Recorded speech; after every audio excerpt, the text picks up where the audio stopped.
Hello and welcome to Netflix vs. Cinema, the podcast that goes to the cinema every week, watches films, rates them out of 5, stays at home, watches things on TV. They could be TV series, they could be films, rates them out of 5, puts them all up against each other and sees where money has been better spent this week. Should you leave your house this week and go to the cinema, or should you stay at home on your sofa where it's easier and, let's be honest, cheaper?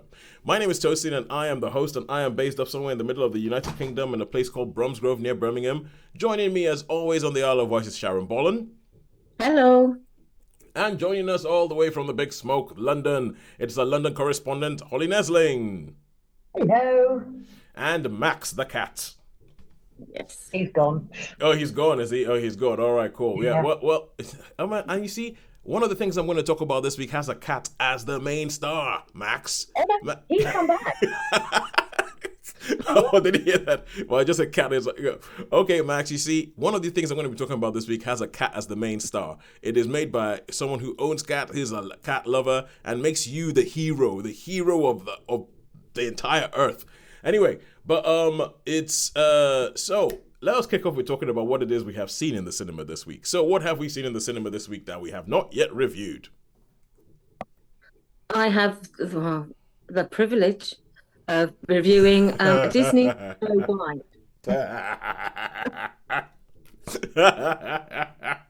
I'm sorry, Sharon. Oh my God. Okay, if you listen to this, you did not see Sharon's eye roll on the word privilege. Thank you for your service. Thank you ever so much for your service. So, Snow White. Okay, so we have Snow White, Disney's Snow White, the live action remake, because creatively bankrupt and all that. So that's what you saw in cinema. Holly, did you see anything in cinemas? I've seen Black Bag, which I don't think we have reviewed yet, have we? I reviewed that last week. Curses. In which Yes. case I don't think I've seen anything new. Okay, you see, yeah, you saw you last week we had Black Bag, and you also missed Adolescents, didn't you? So I know. we'll get a little bit of a of like a feedback from you as to what you thought of those. Okay, and I saw Flow, which is the aforementioned cat starring movie, and I also saw something called Ne Zha 2. Or would that be Ne Zha? Ne Zha, which is Chinese. Anyway, sorry. That's me trying to remember my Chinese.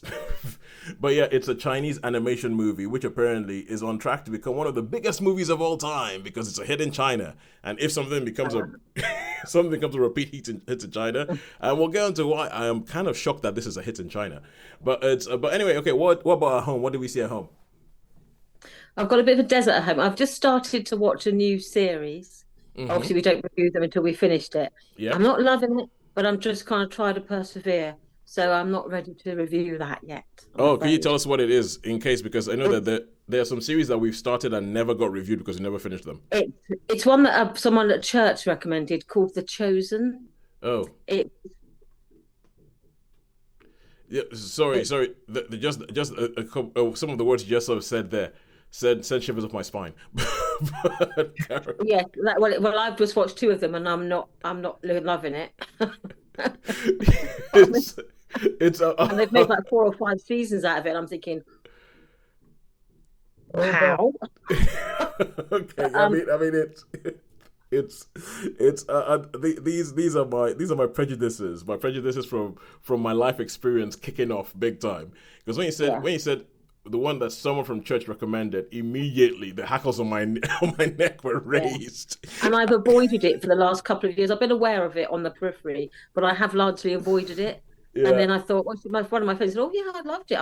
I've been watching this on whatever it was on." And I was like, "Oh, well, I'll go and check it out then if you didn't mind it."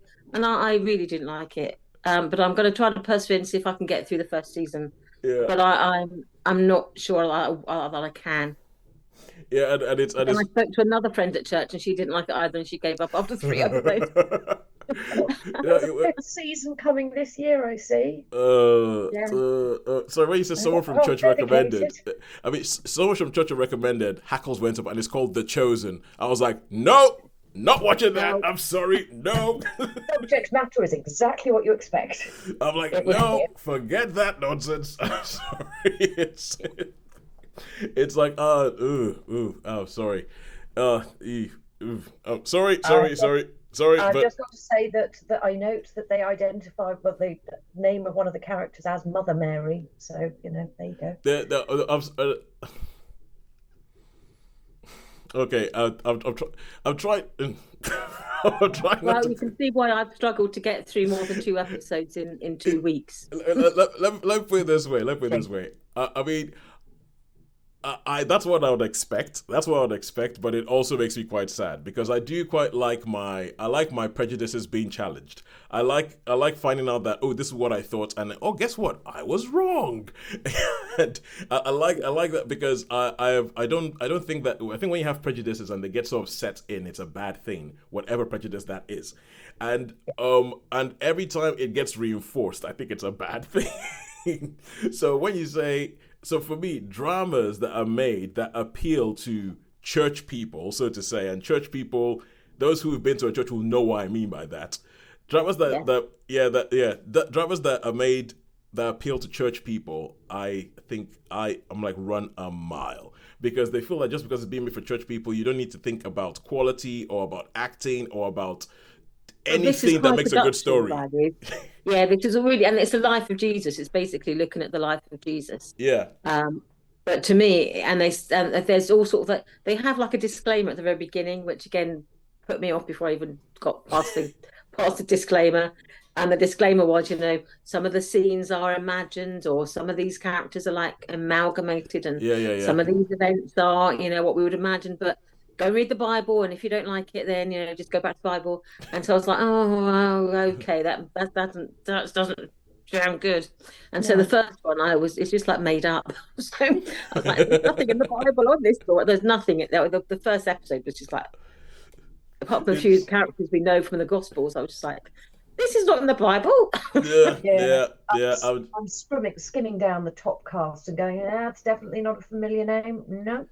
Well, I don't expect them to be familiar names, and I don't think, and just because something doesn't have familiar people in it, I don't think that for me. I didn't mean names of the cast. I meant the names of the characters. Oh, the characters. Okay, cool. Gotcha. Yeah. No, the cast. I don't recognise any of the cast names. That's fine. That does indicate that I don't know any of them. The fact that I'm looking at some of the characters going. Anyway, this may appeal to a certain aspect of sort of like it sounds like one of my prejudices showing. There's a certain sort of brand of like American Christianity, and I think it's been big amongst some circles. I can imagine. I don't want to be too judgmental about that, but I when I hear sort of some Christians speak about sort of things in the Gospels that are from a different cultural point of view, I tend to think, I'm not entirely comfortable with that. Yeah, I agree with you on that. I'll agree with you on that. I mean, I don't think anything can ever beat Jesus from Nazareth, though. Well, okay. Now that is okay. I was going to say there's the one thing that for me I will go up and I will go to bat for. I'm sorry, Sharon, it's animated, but it's one called The Miracle Maker.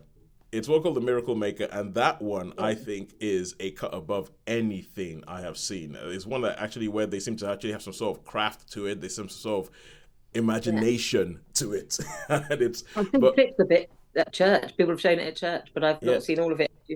I'm on it. Yeah, due to your prejudices about animation. So, exactly. Every now and then I sort of bite the bullet and go and watch one, but okay. This is a lot of talking about a film that we're not reviewing. We're not going to review. Or something that we are refusing to review.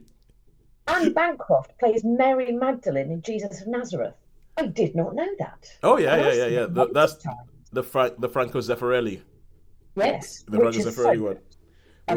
With Robert Powell. Robert Powell was blue eyes. He has very blue eyes. Yeah, very blue eyes for somebody in the Middle East. But anyway, let's move on.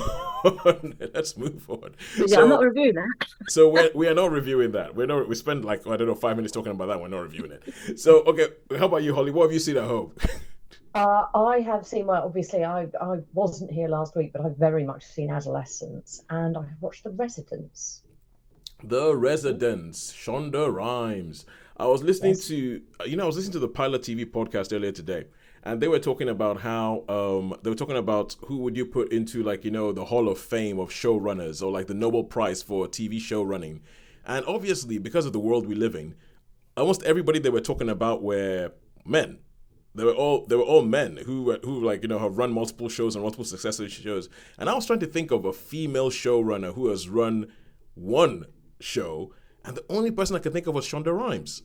And when I think about that, I was thinking, hang on a second, Grey's Anatomy, Bridgerton, now The Residents. I mean, she's done other stuff as well. And I'm thinking Scandal. That was the other one I was forgetting, Scandal. And I was thinking, this woman is formidable, and I don't think I'd like to get onto a bad side of her, because to do all what she's done as a woman in modern Hollywood, and not just a woman, but a black woman, I'm like, what the heck? So yeah. So even though I might not like all the stuff she does, I have serious respect for that woman, and let's be honest, fear, because I don't know how many bodies she's buried to get to where she is. Did you mention How to Get Away with Murder? Isn't that her? Oh, good Lord, How to Get Away with Murder. I forgot about that. Yeah, written from her own personal experience of how she climbed the ladder in Hollywood. Exactly. All right, cool. So The Residents on Netflix, and I have seen Bad Monkey on Apple TV Plus, and I will pick something else. I will be able to comment on that to some extent, as I have seen part of it and I've read the book. Oh, and you never finished reading it. Okay, I've cool. never finished watching it. But... Watching it, sorry, yeah. And I will, and finally, okay, because there's a whole bunch of things. I've had like a backlog of things I want to talk about. I will talk about Fancy Dance, also on Apple TV Plus. So I've been meaning to watch that. Fancy Dance, yeah. Yeah, Fancy Dance, that's on my watch list. Yeah, with Lily Gladstone in it. Right, cool. Let's kick off, and let us kick off in the only place we could possibly kick off, and that is Snow White. Disney Snow White, or whatever it is that they're calling it. Now, Sharon, you took the bullet. You went to go see this. And first of all, before you tell us about the film, I want the story of how you ended up in a cinema watching Snow White. Because this is not the kind of film that I think that I would put down and go, oh, well, Sharon's missed some things in the cinema this year, and then this is the one she's going to go, I'm going back in. So... Part of it was I want to make the most of my unlimited membership, because I record how many times I've been to the cinema, and I know how many times it pays to go, and I'm thinking I need to go to see a film, and I went through all the list thinking we've not reviewed that, or we reviewed, and it basically left me with it's Snow White, and I just thought, well, if I review it, then at least no one else has to. So you went to see this on your own? Yes. Oh, good Lord. I thought Gemma or Ian would have dragged you along or something. No, someone normally drags me along to sort of, the pits, but not this time. I volunteered for this one. All right. Okay, cool. So tell us. Well, I went in with low expectations. Quite rightly. Well, I tried to go in, but I was conscious that I was aware of the backlash about it. I deliberately don't watch trailers. I deliberately don't read reviews before I see a film. Yeah. But because it's had quite a bit of backlash for funny things that aren't even in the film, I thought, well, I want to sort of try to go there thinking, let it tell the story, and it is what it is. So I tried not to bring my prejudices with me, but I didn't have high expectations, just because I was conscious that there has been a bit of a backlash against it. Yeah. On one hand, it was the things that a lot of people are making a fuss about. I don't think there is what is the fuss about that? The fact that that Snow White in the books and in previous incarnations of it, she's called Snow White because her skin is white as snow. Yeah. Her hair is black as ebony. And in this one, she's called Snow White because she was born in the middle of a snowstorm. Yeah. It's like, however she got her name, it doesn't really matter. It's the Little Mermaid being black thing all over again. So so there was a bit of that going on. I thought, well, that's really irrelevant. She is who she is. So put that aside. You want to tell the story, and so. But I must admit, I found. Anyway, so you have this. It is a classic story of Snow White, but with some variations. Yeah. So it starts the same. She's the only child of a.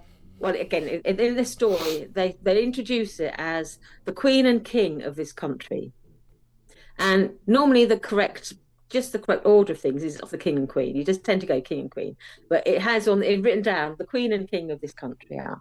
So you have they have these sort of little sort of things like that. But again, and get past that. People want to say, if it was her throne and then he was a consort, then that's fine. Because it is. And then, but you don't generally call a king consort king, because it tends to not work that way. Yeah. But anyway, I just thought that doesn't matter. That's just me being sort of pedantic about sort of naming things. Anyway, so she's the only child of this reigning couple, queen and king, and the wife dies and she's left alone with her father. He remarries her stepmother, who comes in looking lovely, but she's beautiful, but she turns out to be an evil sorceress. Isn't that traditionally a Cinderella thing? No, this is it happens in quite a few of the fairy tales. Okay, cool. Sorry. Yeah, carry on. So as she's then, her father disappears. We don't know what happens to him. He just goes out of the picture, goes off to sort of do something and never comes back. And she's then relegated to the role of a servant. And then her stepmother becomes jealous of her because she's growing in beauty, and decides that she needs to get rid of her because she's threatening her supremacy as being the most fairest in the land. And so she runs off, or she's sent away into the forest. The huntsman tries to kill her, but takes pity on her, banishes her into the woods, and goes back and says, "Oh, I've killed her." And then she's lost in the woods, the evil woods, and she ends up in this cottage in the woods, and it's inhabited by 7 dwarfs. Yeah. So far, that's the classic. Everybody knows the classic story. It's the classic story. So yeah. And then it goes a little bit. Yeah, it goes a little bit. A little bit different, because there's no Prince Charming in this. There's a band of outlaws who live in the woods that she encounters at different points of the story, and the captain of this sort of band of outlaws, we're not quite sure whether they're actors who are dressed in motley and just like live in the woods because they're like sort of traveling show people, or whether they are outlaws, or because it isn't quite clear, because they talk about them both interchangeably. Yeah. And they're dressed in motley, and they didn't look at all like outlaws you expect. And they're not at least a bit intimidating or frightening. But anyway, that's beside the point. So that's all story. But then there's the content of it. I think some of its execution, I found there was no chemistry between the sort of Snow White and the not Prince Charming. Yep. I found the 7 dwarfs were not played by characters. They're like CGI, yeah, which I think is the most. I think that's the most. That's the most egregious thing about this film. Yes, so they look like the animated versions, but they're not. They're supposed to look. I think they've gone straight for the. You ever heard of the Uncanny Valley? Yes. I think they've gone straight for the Uncanny Valley and hit it. I think that's what they've aimed for, because they've tried to make them look like the original sort of like animated ones in the 1930s cartoon. Yeah. But they've tried to make them look like something that would make sense beside a live action person. Yeah. It's like someone that'll make sense beside a live action person, and it doesn't. It just looks freaky. It just looks horrible. It just looks scary. They all look slightly grotesque. Even though I could see what they were trying to do and trying to sort of replicate some of the imagery of the original animated version. Yeah. It does look grotesque to me, and the interactions for me just didn't work. It doesn't look as if her and those things are in the same space. It just doesn't. The same space. It doesn't look like they're in the same space. And they do have the same musical numbers and some of the same songs, but they changed the words. So things like "Hi Ho" and "After What We Go," and there's another one they sing in the house. "Whistle While You Work." Whistle While You Work. I thought, none of these words are the same. These are all completely different words. Yeah. They probably would have. And I know that they've gotten rid of "Someday My Prince Will Come" because obvious reasons. So they're not going to have one. And then the new songs, I found them a bit bland and forgettable. To be honest with you, as soon as they'd finished them, I had forgotten them. Yeah, that is. So I thought it was well intentioned in some ways. I'm thinking, but to me, I just thought it lacked charm. It lacked humor. It lacked joy. Creatively bankrupt. Yeah, and it just looked. And I thought, even though she was wearing like Snow White's dress, the yellow skirt and the blue with the. Because it doesn't resemble anything else any of the other characters are wearing, she just looked odd the whole time. Yeah. She just looked like it looked like a costume. It looked like nothing that she would choose to wear because it didn't fit in with any other visuals or any other costumes in the whole dynamic of the whole production. Yeah. But so suddenly dropping her in the middle of it with this costume on, it did make she just looked like she was playing dressing up, and I just didn't. That to me didn't work at all. It's I kept waiting for the joy to start, but you know what? There's some films you're sitting in the cinema and you forget where you are. You get drawn in and you become. Someone could talk to you and you'd be like, "Hang on, someone's talking," and then because you're there, aren't you? You're engrossed. Yeah. And there's some films that while you're watching them, you're always thinking, "Where else could I be?" Yeah, and I was never not aware of where I was when I was watching this film. I was the entire film. I was entirely in my seat. I was never lost in the film, and I think even some of the children, because normally you'd expect laughter. There were kids and children in the production. I didn't hear much laughter at all, or much responses from anyone. Yeah. And one of our friends who saw it with his children said, they were quite engrossed at some scenes. They were like, with the scary bits and laughing at some bits. But I saw no joy in it. I saw no charm in it. I'm sorry. Right. How many stars? 2. Yep. Cool. You see, I wasn't even that. I wasn't that bothered about asking. So, like, what do you think about that? I was like, because quite frankly, I don't care. I mean, it's a Disney live action remake, and Disney live action remakes, as I said, I see them as creatively and morally bankrupt. They are just money printing exercises. And it's like they're going, you know what? How much money could we make from name recognition alone? and the answer is billions. I wanted to like the very early ones weren't that hideous, really, because I remember the Cinderella wasn't great, but it was quite enjoyable. There were fun moments with it. Had a good for me, the best one is still the Jungle Book. The Jungle Book was okay. The live action Beauty and the Beast was all right. I like Beauty and the Beast. Yeah, the Jungle Book is a cut above. The Jungle Book is like the best one that they've done so far. That's one that you actually go, this is actually a genuinely good film. Yeah, the Lion King remake can go jump in a bin. I mean, Cats likes the Lion King. What? Once. The cats like the Lion King once. Yeah. They watched it. Only once though. I pushed on for them again. No interest. They were absolutely enraptured the first time. And I will never ever try and understand what's going on in a cat's mind, or try and critique it. They're on their own level. Whatever it is, I don't care. All right, cool. And now we go over to. I would like to say before, though, that I'm sad that Snow White isn't good because there has been such racist abuse. Around. Yeah. And people being so weird in the I can't believe that Rachel Zegler has views on anything. She's not allowed to have an opinion on stuff.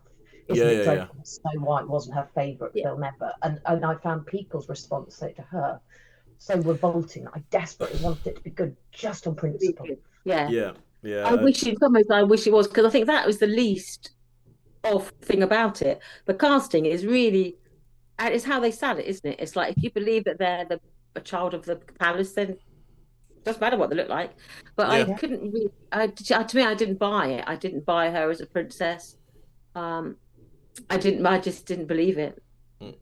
All right, cool. Now we will move on because I think we spent too long talking about Disney live action remake. To answer, Holly, you wrote a note as we were talking that Shonda Rhimes also wrote Crossroads with the Britney Spears starring movie, and yes, I did know that, but I did not mention it because it's not TV, and quite frankly, she's done better things. So she's allowed to have. Yes, she has. Strange things. All right, cool. All right, so now we are going to go over to Netflix and Friends, and we're going to go to Apple TV Plus. We landed on Apple TV Plus, and we're going to talk about Bad Monkey. Now, Bad Monkey is a TV series, it's a detective TV series, and it's based on a series of books by a guy called, I think, Carl Hiaasen. And oh, cool, yeah, I remembered. And this stars Vince Vaughn, and Vince Vaughn plays a character whose name I cannot remember, but he's one of these people that goes by one name, like Halaki or something like that, or Vinny. No, but that is his name. That's Vince Vaughn. So yeah, and this is Vince Vaughn at his most Vince Vaughn. You know when Yancy, that's it, Yancy, and thank you very much, Holly. And so he's at his most Vince Vaughn. He's quipping a mile to a dozen, talking and everything like that, having a conversation with himself in a room. Doesn't matter. And there's numerous scenes where he's in a room with somebody who's refusing to talk to him, and he just carries on talking. And when you meet him, he is he's not retired, but he used to be a police officer in Florida. But something happened, and that meant that he's like on suspension, and he keeps trying to do all these things to get back in and get his role back and get his job back as a policeman, because that's the only thing he knows how to do, the only thing he wants to do. And then while somebody's shipping one day, as they're shipping, they on the end of their fishing line, up pops an arm, like a severed human arm pops up. And nobody wants anything to do with this arm because it means too much paperwork to try and investigate. So these people who are along the coast, they send him to Miami and they say, babysit this arm to get to the coroner in Miami, so make it their case. And so to get back in their good books, he takes this arm, puts it in his car in an ice box, drives it to Miami where he meets a coroner. And they say, we don't want this case or everything. But because of the way he has this thing where he just can't let something go. He can't let something go. So against everybody telling him, he decides to start investigating who is this arm, where did this arm come from, why was this arm there? And there's numerous times that even when he gets to a point where he's given an answer, like he finds out quite early on whose arm that is. But he doesn't buy the explanation as to why that arm is there. So he keeps digging and he finds something else and he keeps digging and he keeps digging. And I think her name is Natalie Martinez. She plays a character called Rosa. And she plays the coroner. And there's a whole thing about, there's like, will they, won't they? Think they will. They will. It's kind of like, I'm watching Reacher at the moment, and essentially you can see that Reacher is Lee Child, the guy who wrote Reacher. Lee Child is his James Bond, where it's like his avatar. So in every Reacher story, I've never read a Reacher book, but from the TV series, what I'm getting is that in every Reacher story, there's going to be a female character who will be capable and who will be there, because if she wasn't capable and if she wasn't competent, she wouldn't appeal to Jack Reacher. But she will be in the story, and at some point, Reacher's going to sleep with her. That's going to happen. It's just pretty much all the book. Yeah. I figured that was like probably from the first scene or the first episode of the first season of Reacher. I was like, okay, I get what kind of story we're talking about. There's going to be a female character in every single story that he's going to sleep with. And I think it's kind of like when Yancy and Rosa meet each other, there's like she does get her own story, and I think she does give as good as it gets. And Natalie Martinez and Vince Vaughn, when they're in a scene together, it sings. And I love them together as a pairing on screen. And the mystery, it jumps between Florida and the Bahamas. And it is delightfully off the wall. It is delightfully off the wall in all the different things that they do, all the different characters that you meet. What's her name? Jodie Turner-Smith. Jodie Turner-Smith plays like a sort of like voodoo lady in the Bahamas and everything. I really, really, really like the characterization of this show. It is breezy, it is fun, it deals with murder and all that kind of stuff, but in a sort of very breezy, fun, throwaway Vince Vaughn way, and I quite liked it. So before I give it a star rating, Holly's going to tell us why it's rubbish, which is why she's never finished watching it. It's not rubbish. I do really like it. I just love the book. Carl Hiaasen books are hysterical. They're mad. And the Holly, sorry, I think we might have that thing with your mic again. It's a little bit. Oh, sorry, I should lean forwards. That's part of the problem as well. I'm leaning backwards. Okay, cool. So, They're mad. So yeah, they're mad books. Squeeze Me, I would thoroughly recommend reading. Okay. Which is set at somewhere a little like Mar-a-Lago. But it changes some things. So I can't quite explain why, but Michelle Monaghan doesn't quite look like the way I saw Bonnie being. Oh yeah. The reason Yancey finds himself suspended is a little bit more shocking in the book, though also really funny, though it shouldn't be. I imagine that there's some things that because of the way the show is and because of the sort of topic it deals with, I'm very interested that there's some things that they've softened to make it more palatable for a TV audience. Very, very much so. Yeah. And the Dragon Queen, played by Jodie Turner-Smith, is in the book an old woman who is absolutely grotesque.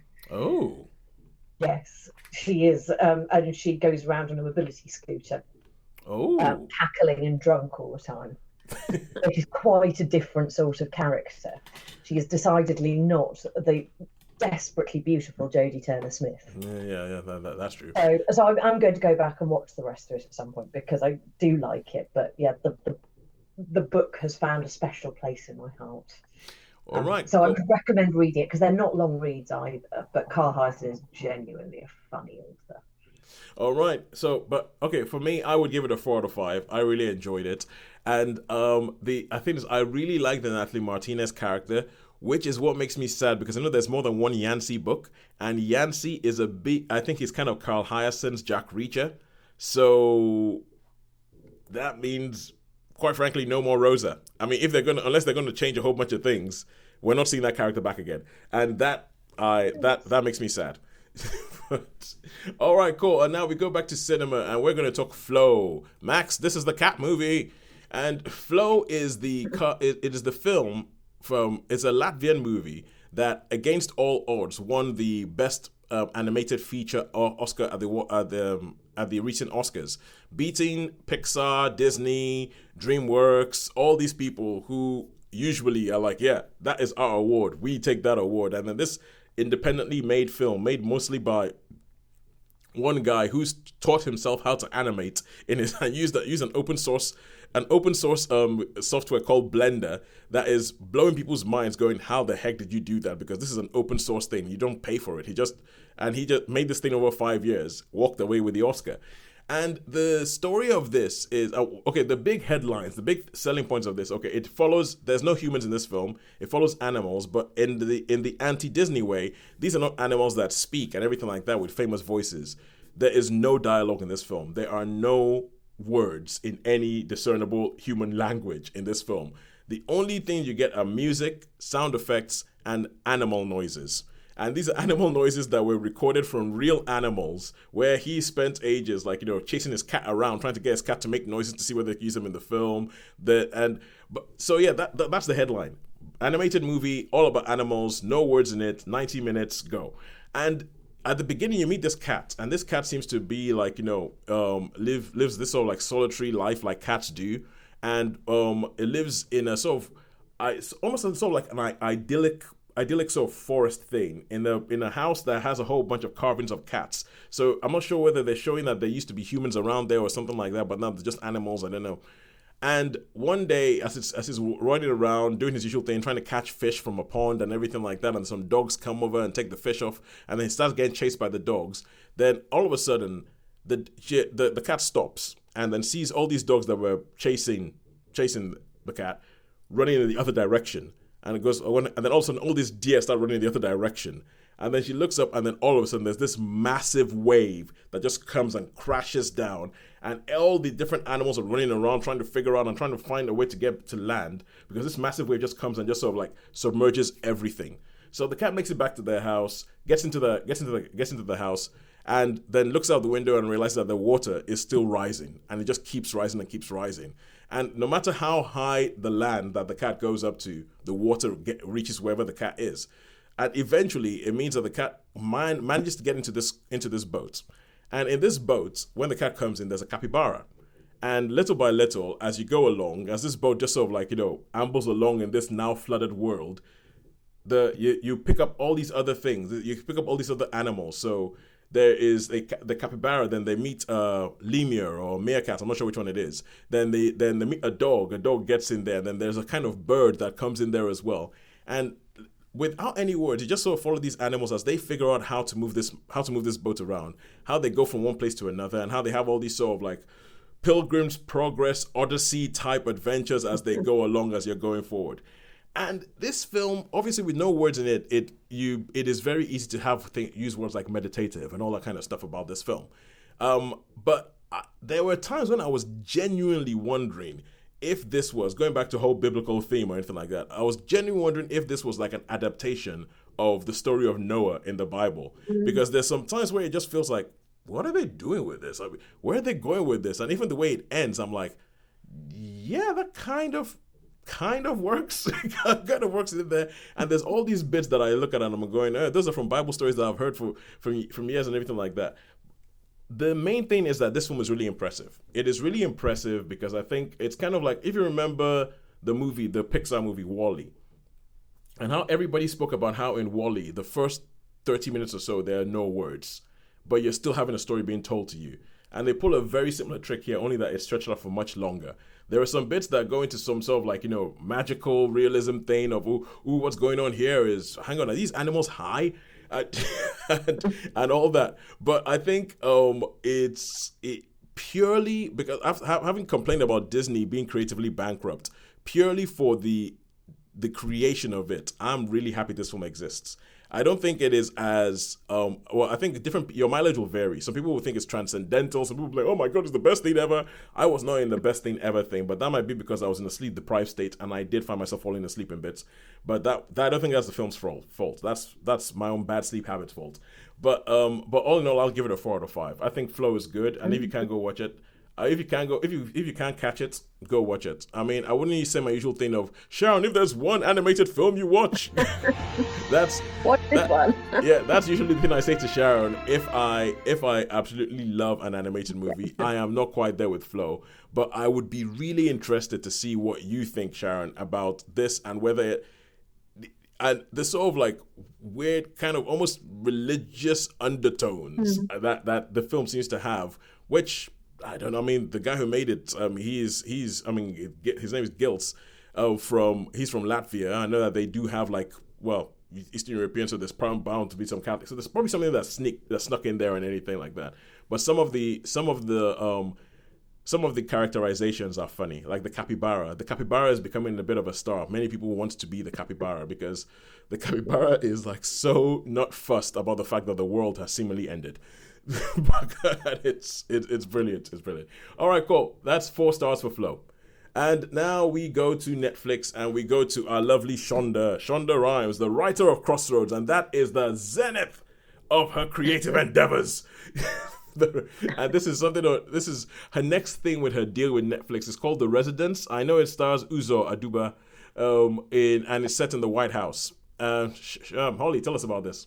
Yes, so it stars Uzo Aduba, Giancarlo Esposito, amongst others, and the series begins with the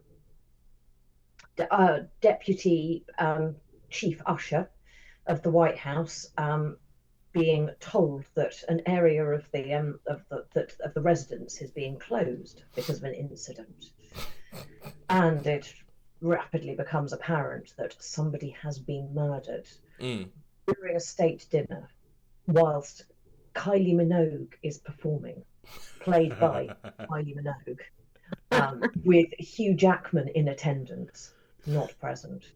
And the wondrous detective, world famous, ultimately successful, most brilliant detective ever, played by Uzo Aduba, Cordelia Cupp, is brought in to investigate. And she is an advisor to the Capitol Police Department. There's a whole to-do about who's in charge of investigating a crime in the White House. And is it a crime? That's the other thing. I mean, we're not sure. He's very dead, but was it suicide? And off the investigation goes over 8 parts. Cordelia, in her spare time, is an avid bird watcher.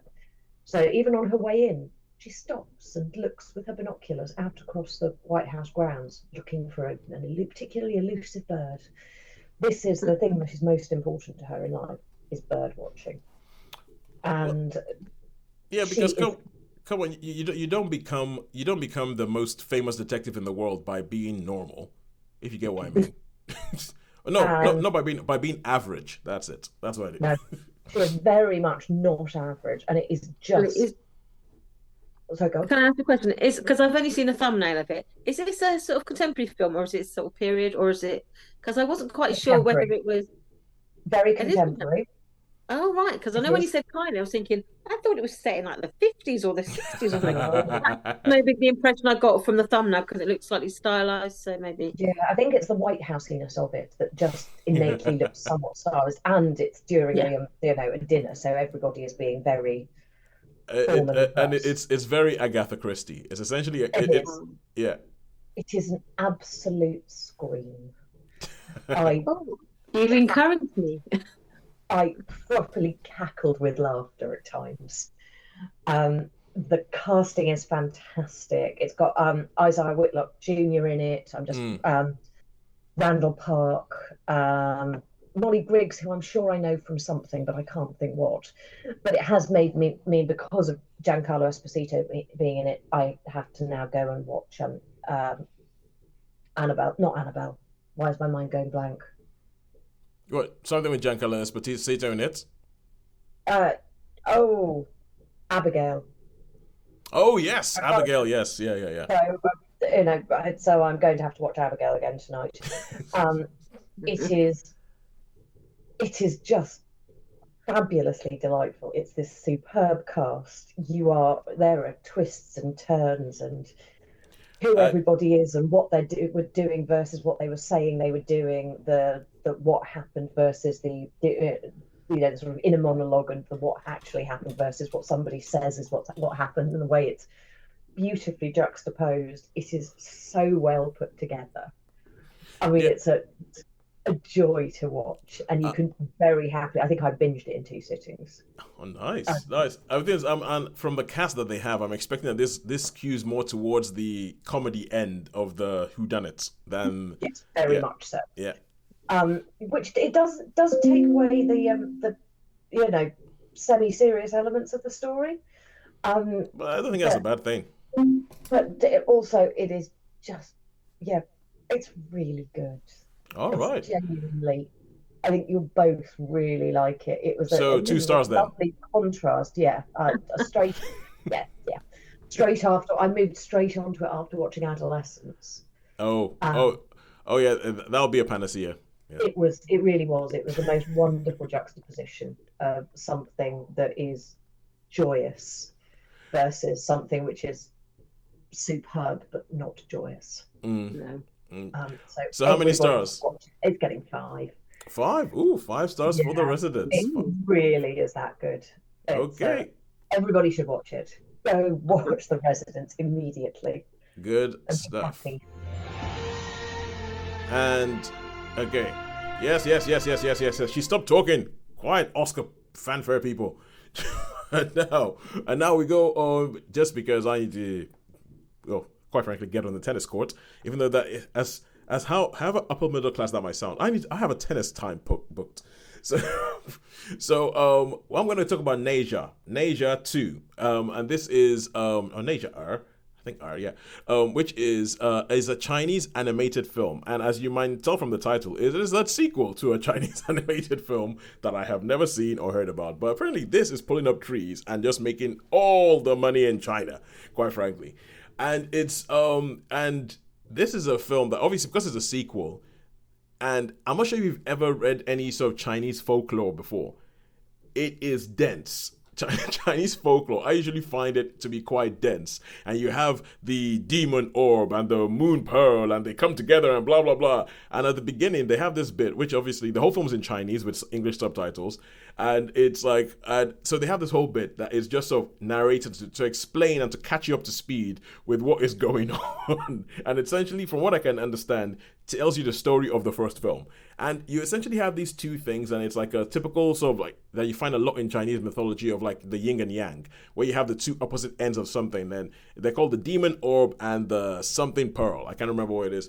And these two people, who are Ne Zha and Albing, yeah, they in the first film, they see that they've come together, they've sorted out the differences, they've protected this town or this village, but in doing so, they both kind of like got killed. Well, but not really killed. Their bodies got destroyed. Their bodies got destroyed, but their souls are still around. So when this film starts, you find their souls floating around this village, and there's a guy there who is going to rebuild their bodies. And there's the whole sequence is all about them rebuilding their bodies and how they're going to do it. And it goes into this whole thing because Ne Zha, who is the demon orb thing, he is kind of like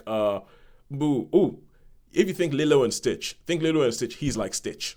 Even though he's a kid, but he's like Stitch in that he's just sort of like, he's precocious, he is all over the place,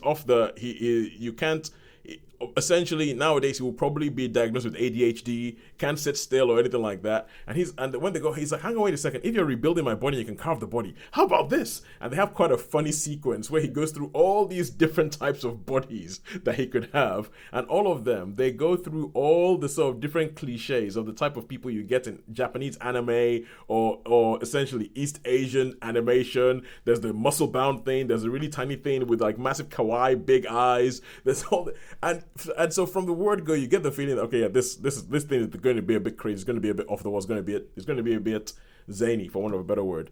And then that kicks off at the beginning of this film a massive battle that does scale in a way that I think you only find in Chinese things, where there's just like, thousands on one side, thousands of demons on this side, thousands of soldiers on this side coming together. Let me put it this way: it possibly, and this is the opening action sequence of this film, it possibly puts some of the sequence in Lord of the Rings, the original trilogy, to shame in terms of scale, because this is animation and you can do that in animation, and it's going to be too expensive to do that in live action.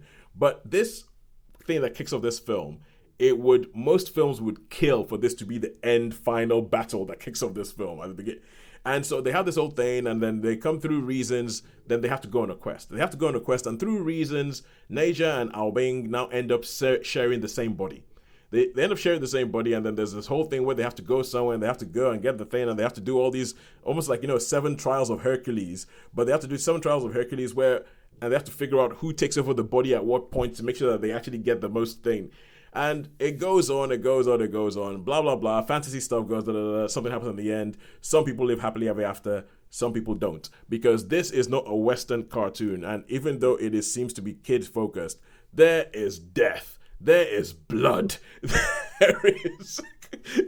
let me put it this way. There's a fight in this that ends up with somebody to keep himself from losing the fight, cuts off his own hand.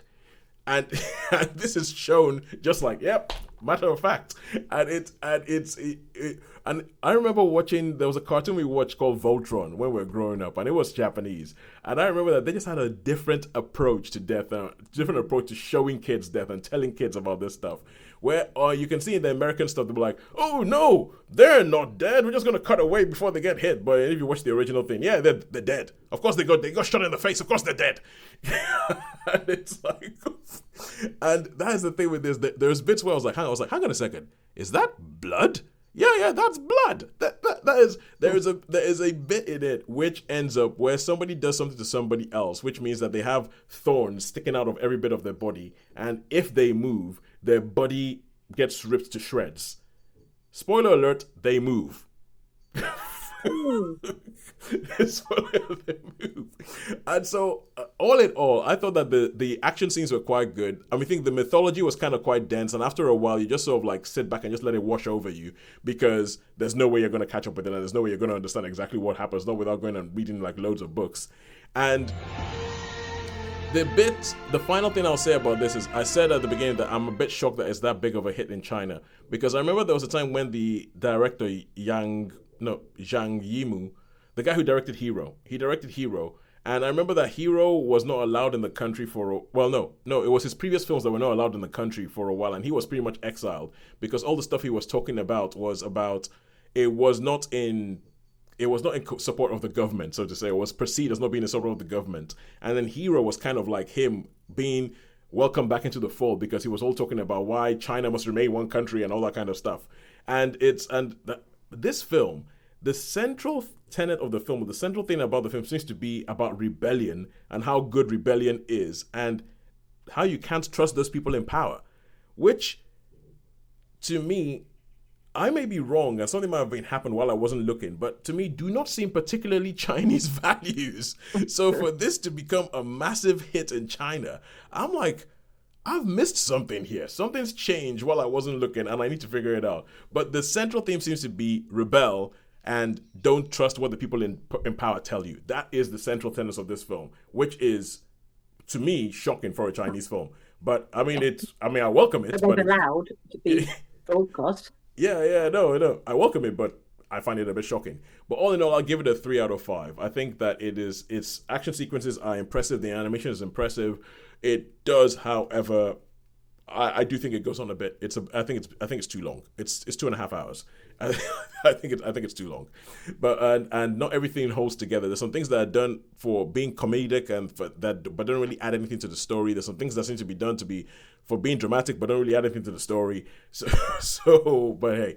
Anyway, and now we go on to the final thing we're going to talk about, and unfortunately it's going to be my voice again, and this is Fancy Dance. Fancy Dance, which is a film, on Apple TV Plus, and it stars Lily Gladstone. And I think the only other actor you might know in this is Shea Wiggum, who you know the face because he shows up in everything, usually as an authority figure. But he's in this, and he plays Lily Gladstone's dad. This is because I wanted to watch something Lily Gladstone. I wanted to support Lily Gladstone, especially for her being a Native American woman doing things in Hollywood and all that.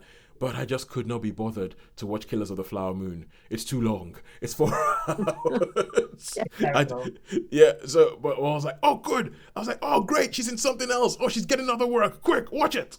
And so Fancy Dance is you meet her and her niece. Her and the niece, they live on a reservation in the States where, Native American reservation.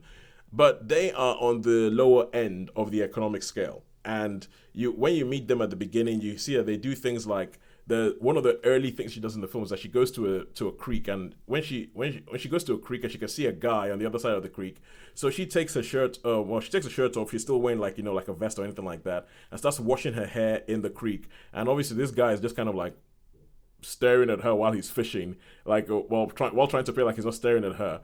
While her niece runs around the back and steals his car keys from the back, and they go steal his car. They take it to a chop shop and they sell it and all that. And you get the idea that this is how she lives. This is how she lives.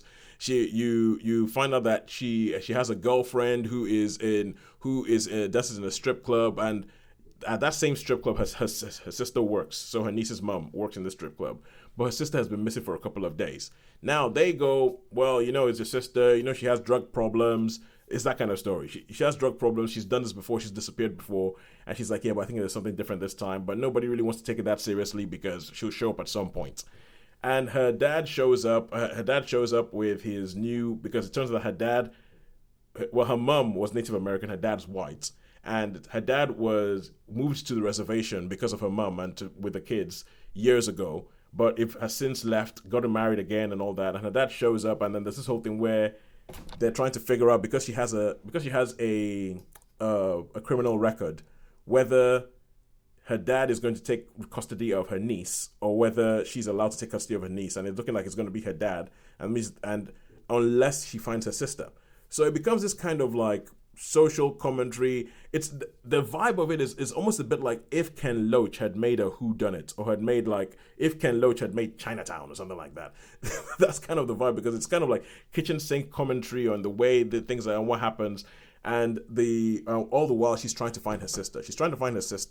Even though she's increasingly getting worried that something bad happened to her sister. So it's normal. So in her head she's trying to figure out what happened to her sister. And at the same time, they're trying to take her niece away from her.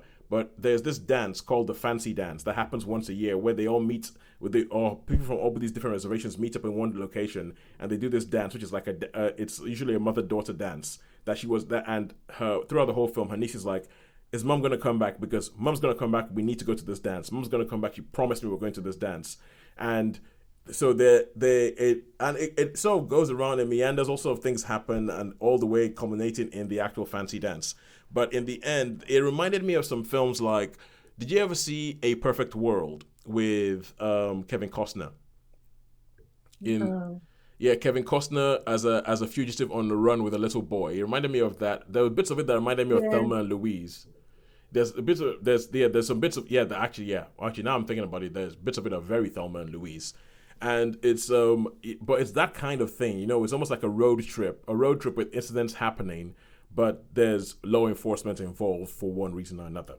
So I thought Lily Gladstone was really good. I think it's good that she did something that was, it was good to see, because all I've really seen of her before was just clips from Killers of the Flower Moon, which is of course period, and this is more it's more modern day, which gives me more of a sense of who she is, of who Lily Gladstone is myself, and everything like that. I thought she was good. The actress who plays her niece is good. Shea Wiggum he's doing his Shea Wiggum thing.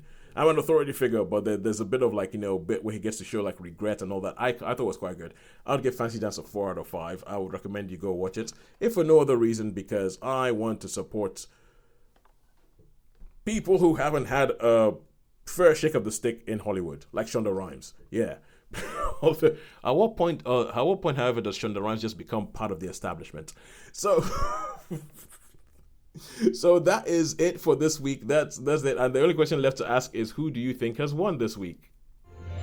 Quiet. It will not be the Oscars. No, go away. So yeah, who do you think has won this week? Streaming quite decisively. Yes. It has, quite decisively. It's streaming by over a star. By over a star. Thank you, Snow White. Because. All right, cool. So before we go, Holly, let's give you, I'm going to say $1. Let's give you 2 minutes, $1. What did you think? I thought it was an absolutely superb series. It was very well acted. I really liked the cinematography. The one shot was really good. It was very powerful, incredibly sad. And sort of thing that gets under your skin, and I want to actually watch again because I think it's quite overwhelming. Yeah. There's a lot to take in, and I found it very, very thought provoking that the being made aware of just how little one understands about the inner lives of teenagers, both in how they interact with each other, but the things that they're exposed to, and that sort of painful reminder of what can happen in the wrong circumstances with people without fully formed frontal cortexes. Beautiful. I mean, Stephen Graham is always great value, and this really, I thought he knocked it right out of the park. And I'd seen it before. I'd seen the day it came out, so I'd watched it before the hype had landed as well. Yeah. So I'd already formed my views before I had the world saying, oh, this is the best thing you've ever seen, or it's bad because you think it's the best thing you've ever seen because society. And I binged the first 3 episodes from about 10 o'clock at night until 1:30. And Sorry, I would have just finished. I would have just made it right the way through. I'm sorry, I'm laughing because this is exactly. I'm not sure if you listened to a review from last week, which I have not yet. If you listen to a review from which, you will be pleased to find out that both Sharon and I gave it 5 stars. Yes. Yeah. We both gave it 5 stars, but we both had very similar stories to what you just said. Whereas, I started watching the first. Yeah. Sorry, what was that? No, I did it as a red eye thing. I started off watching, thinking I might watch a couple of episodes, and then try to get it seen by the podcast. So I thought, I'll watch a couple, and then I ended up watching all 4. And it was like 2 o'clock in the morning when I finally went to bed.